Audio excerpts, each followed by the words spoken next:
What's going on, y'all? It's Taylor with y'all 106.7, and today I'm joined by country music singer-songwriter Jay Allen. Welcome to y'all. Let's go. Thank you, Taylor. Thanks for having me. Yeah, thanks for being here. How are you doing today? Doing good. It's a little warm here in Nashville, but It is really hot. Yeah, This humidity is ridiculous. I grew up in Iowa, though, so I shouldn't complain. It's freezing up there. Well, your hair looks nice. You got a little slick over. Thank you. Trying to look like Adam Levine. Yeah. Hey, well, I think it's working for you. He's always changing his look, though. Shave his head, grow out his beard. I can't do all that. Hey, you're the country Adam. Oh, we're on to something. Yeah, something like that. Speaking of Iowa, you have a new album coming out called Des Moines. Yes. It's Des Moines, named after the capital of Iowa, which I just learned because you just told me, and I'm saying it correct, right? Des Moines. Des Moines. Yeah. You're from Iowa. Yeah, I grew up in Iowa, small town Iowa boy. Left when I was a kid, ended up in Savannah, Georgia for a while, and I've been here in Nashville for 11 years. Okay, so you're a certified country boy. Yeah, yes. Well, Mama, she raised me on country music, so I thought I was from the South until I realized I wasn't. Yeah. I didn't know geography. But, I love country music. Mama raised me on country. Daddy raised me on rock and roll, so thus covered in tattoos. I wear black, that guy, so... Yeah. Well, that's a good mixture. Yeah. Who would you say were some of your musical influences then growing up? Yeah, so a mom, she couldn't go to sleep at night without the little clock radio on this end of her bed playing country radio, and Dad didn't sleep for 30 years of their marriage because she just loved country music so much. But Dad, on the other hand, he introduced me to rock and roll when I was a kid. My first ever concert was Kansas opening up for Styx. So I don't know if you remember the song Mr. Roboto. Yeah. He knows. So the two kind of became one, literally made a baby. So, yeah, our sound live is very much so alternative rock, like that 90s, 2000s alt rock mixed with country. Yeah. So tell me about this new album. What can fans expect? Did you have a hand in co-writing any of the tracks? Yeah, so I co-wrote or wrote a lot of the songs. I actually decided, my manager actually encouraged me to listen to some outside songs.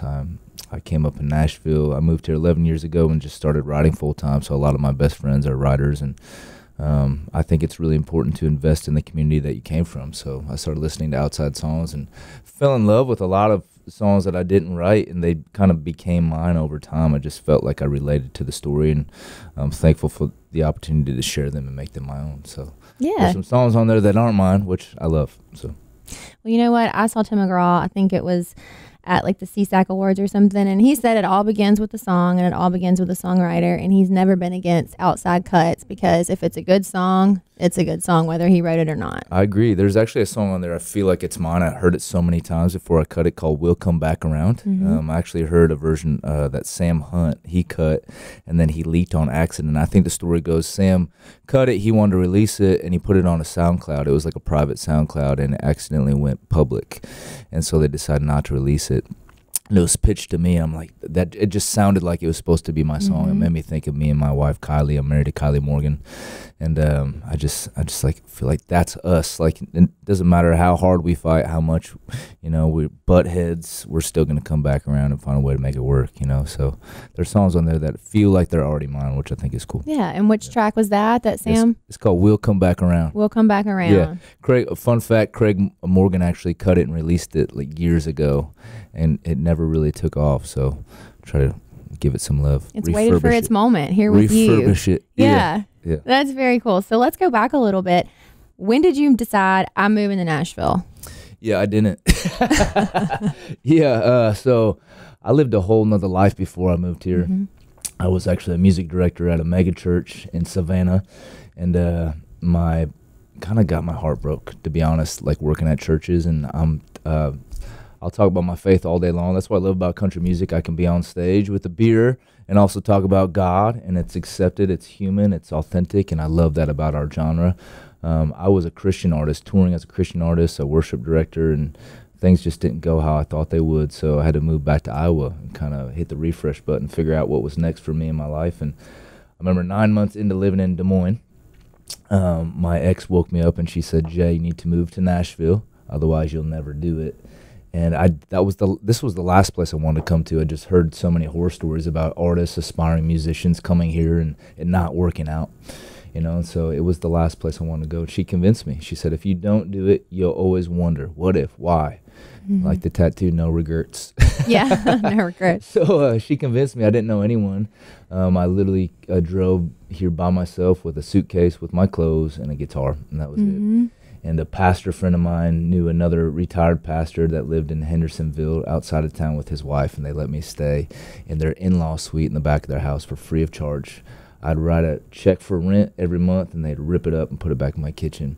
And that was the only way I was allowed the freedom to figure it out. Here in Nashville, so that's what brought me here. And you'll never forget that such a tool in your story. And even though it's an ex-girlfriend, I mean, it still helped you get on your way here, you know? Yeah, ex-wife, actually. Oh, okay. Ex-wife, off the record. Yeah. I mean, it's part of my story. Yeah, no, it is. And it made you get here today. It's really cool. That's another thing I love about country music. You can talk about your past, you know, your weaknesses, your failures, you know, things that you've gone through in life, and it's accepted. Actually, I think it makes you more desirable. You know, talk about what you've been through and survived it. And as long as you're trying to be the better version of yourself and do right from here on out, I think it's okay. And your fans are going to connect with that authenticity more than anything else. Authenticity is literally the reason why I have a career. You know, I wrote a song for my mom who passed away from Alzheimer. Brought her on stage while she was sick, the most scariest thing I've ever done in my life, you know, to show off something that was the last thing I wanted to show off, you know. And that's the thing that gave me this ability to help others through music. And we've raised $160 million to fight against dementia, raise awareness for caregivers, do these insane things all around the world because, you know, I was vulnerable, you know. Yeah. Well, you're such an advocate for that. Can you talk a little bit more about, you know, what you do for Alzheimer's, and that is paying tribute to your mother? Yeah, it found me. Honestly, I moved to Nashville and started doing what everyone else was doing, you know, writing songs, trying to find my way, and got a publishing deal and a management deal. And I had a song on Sirius XM The Highway and started touring, and all these cool things were happening, but it felt kind of empty. And I couldn't put my finger on why it felt empty for me until my mom got sick. And so just out of heartbreak, out of trying to figure out what was happening to our family, it was really an out-of-body experience. I wrote this song called Blank Stares, and it was inspired from a moment. Dad brought her to Nashville to visit, and I saw her sick for the first time. I was her oldest, her only son, and when she walked in the door of my home, I expected the eyes of a mother to look at me. You know, you can't describe that, you know, unless you have that great parent who's always looking at you with adoring eyes. I expected that, and I got the opposite. I had a stranger looking at me like I was a ghost, and broke me. So we took her out dancing, and I just found out the Sutler no longer exists. Bums me out, but we took her out to the Sutler, and we walked in, opened up the door, and there was a band playing. She heard the music, and people that have dementia or Alzheimer's are just not present. They're not there. They have a glossy look in their eyes, and that went away when she saw the band. She heard the music, and I took her to the front, right in front of the stage, and we started dancing. And because of the music in that moment that was created through music, it brought her back. She leaned in, and she took a deep breath, and she said, "Jay, it's so good to be here. I love you, son." And that inspired the song, Blank Stares. And I started performing it all over the world. The guy that was the head of Sony ATV at the time called me. He had heard it and said, "My dad passed away from Alzheimer's. I was his caregiver." He said, "Do me a favor." He goes, "Make me a promise. If I get this song in front of some very important people, promise me that we'll give every dime we make from this song back towards the fight against Alzheimer's." So I made that promise, and we started doing things for the National Alzheimer's Association. Very first gala I played in San Diego was what they call a celebrity gala. I had no idea what that meant. I showed up like this, like everyone was in suit and ties and cocktail dresses, and I get on stage, and the 49ers were there. Kimberly and Brad Paisley were there, and Garth Brooks was sitting in the front row, and I had to tell this story in front of all these people, and I remember taking a deep breath, and did what I was called to do, and told the story, sang the song, and this moment has forever impacted me. At the end of it, this is my first time performing the song. At the end of it, it didn't matter if you were Garth Brooks or Jay Allen, rich, not rich, famous, not famous. Everyone stood up and held each other, and we cried happy tears, and we had this common ground that we were, you know, had experienced losing someone to this disease, and it was a beautiful human moment, and it changed my perspective, how I live, how I go throughout my days, and so we just kept saying yes to everything that came our way. And years later, even after mom's been gone for 5 years, and I've just continued to say yes, and found myself in some really insane circumstances. Toured the UK to share this message. We just did the Power of Love Gala in Vegas. They alone that night raised $40 million to fight against dementia, to give back towards the Cleveland Clinic. And so it's become a life purpose for me, and I've seen the money be put to good use now. Now we have treatments available that have been approved by the FDA. So it started out as a sad, terrible thing. It's turned into a beautiful, profound thing for me to be a part of. Very fulfilling for you. Absolutely. Well, I almost just cried. That was beautiful. Thank you for sharing that. I have chills, but that is so beautiful how music is so healing. And essentially, I mean, your mother speaks through you through your music. So that is just amazing. Thank you for that. Yeah. Well, that's why we're releasing the record on June 28th. It would have been her 60th birthday on June 28th. So always trying to honor Mama. Okay. So, yeah. Yep. So June 28th is when it comes out. Yeah. Very well. Happy birthday, Mama. Yeah. We love you. Thank you. Yeah. Awesome. Well, thank you so much, Jay. Let's, on a lighter note, I want to talk about season 22 of The Voice. Oh, here we go. Here we go. I know everyone wants to talk about it. Yep. But you captivated the audience. Didn't you get 2 chairs turned for you? Was it Gwen and Blake? So, were they fighting over you? Or? Yeah, so it's definitely like a game show type setup feel vibe, and I knew that going in, but also I said yes because they wanted to share my story. I didn't know how they were going to do it, so Blake and Gwen turned around and they started doing the banter back and forth, and it was really entertaining. And then John Legend turned around and he asked me about my story, and I kind of just opened up the floor for me to share what I just shared with you. And I sang the song, and they just told it in such a beautiful way, like a way that I've never been able to express myself, to see it on like the big screen. Mm-hmm. They hadn't had that was the first season where they had taken a season off from The Voice. So it was kind of like this awaited season, and that was the debut, like the debut night they had me on. And so it was a pretty dang cool moment, to be able to do that. And now we run into Blake and Gwen all the time. They honored Blake at the Power of Love Gala in Vegas. And they came backstage to say hey to me and hang out, which they didn't have to do. But we went to take a photo, and I went to put Blake in the middle because he was the one that was honored that night, like the reason why we were there, one of the reasons. And he goes, no, you get in the middle because you're our son. So they always make that joke, and they'd wrap their arms around me, always kind to me, reach out to me every now and then, and I don't know, pretty cool. So what is it like hanging out with Blake Shelton, and did you learn anything from him? I learned you can be like in the spotlight and still be real. I think that's why he's in the spotlight, because he is so human and real. What you see is what you get, He is like light-hearted, but also so giving and wants to help, He wants to have the time of his life at all times, but also wants to, anytime he has an opportunity to help someone, he's going to do it, So he literally came to my last show of the year in 2022 after The Voice was done. He surprised me. Him and Gwen came, and he came in like camo with his beard growing out. She was in a hoodie, and they talked to every single person. Like they went above and beyond. So now I do that. I'm the last person to leave a venue or a gala or a fundraiser or whatever. And I think that's really important to remain humble. Absolutely. Check yourself at all times. Whatever you've been given can be taken away at any moment. So that's going to give you longevity more than anything. Just truly being present in that moment with your fans. You know. Well, they say don't meet your heroes, but hopefully, someday I'm a hero to someone out there, and they're actually glad to meet me. Yeah. Yeah. Very cool. So let's talk. You touched on your wife, Kylie Morgan. Yeah. Beautiful. Good job there. Tell me about how you guys met. Yeah, we actually met here in Nashville. Fun. It's a joke, but not really. We met over free red wine.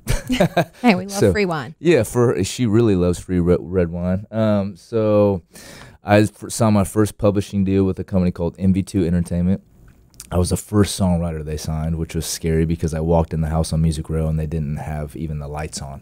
Electricity didn't work, so I took a chance and signed with them. And they really helped develop me as a songwriter, helped me gain confidence as a songwriter, where I truly started calling myself a songwriter. So they signed a few other songwriters and artists, and they had an open house, and they invited people from all around town. And Kylie's manager at the time was one of them.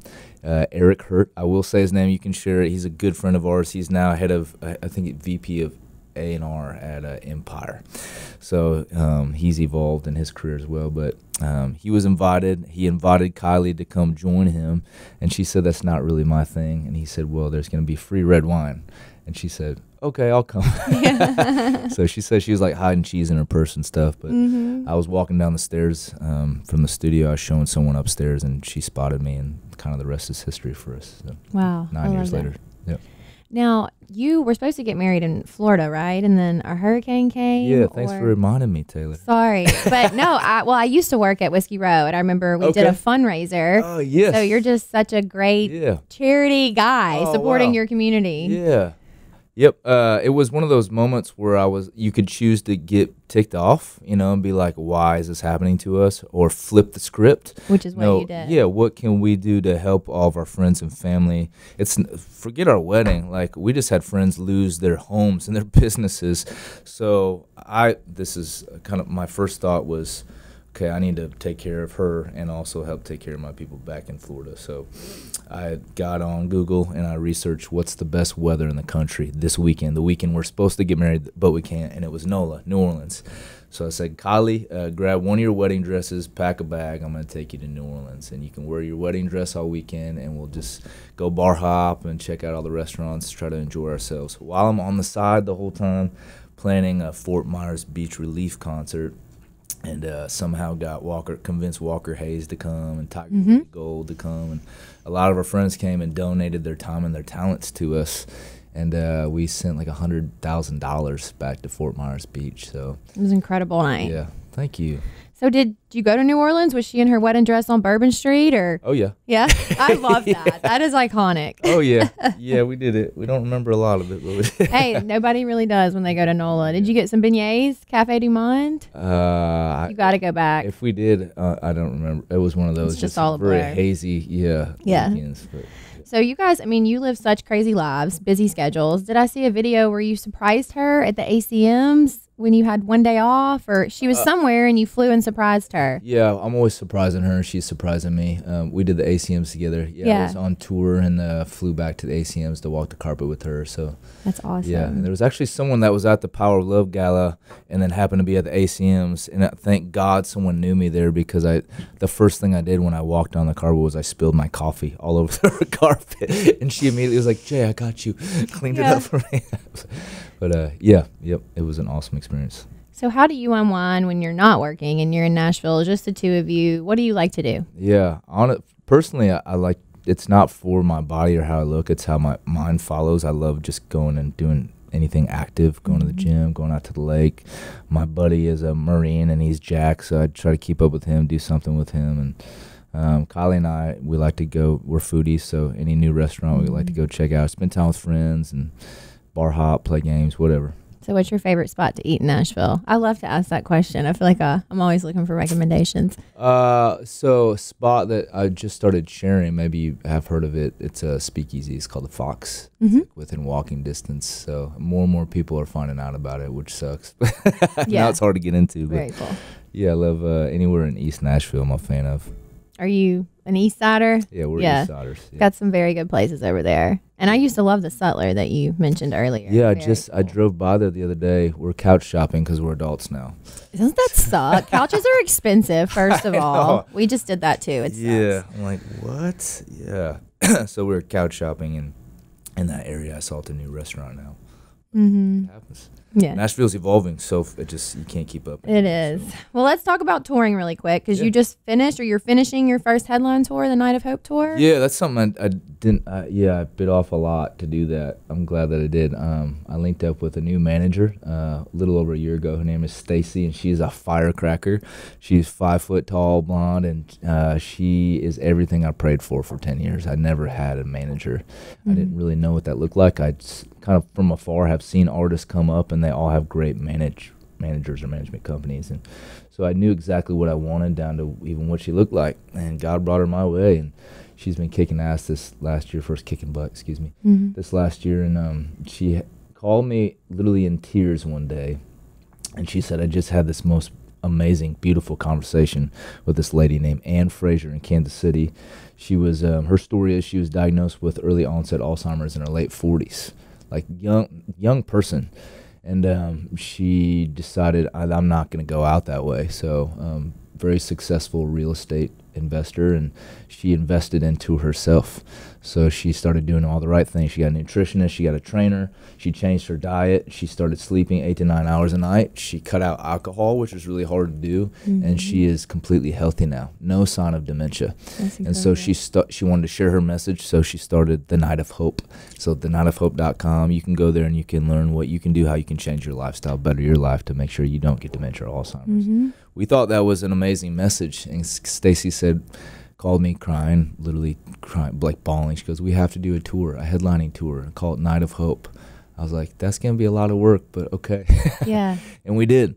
So every night we were on stage. I had 2 banners up beside me and a backdrop, and it had Night of Hope on it, and it had a QR code so people could put up their phones and they could go to nightofhope.com, scan that code, and we shared that message since February. So we just wrapped.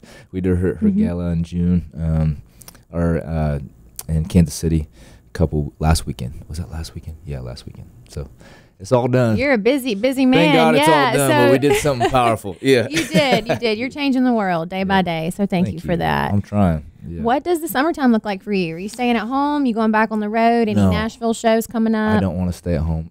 Yeah. I get bored. That's the only time I'm ADD is if I'm not on the road.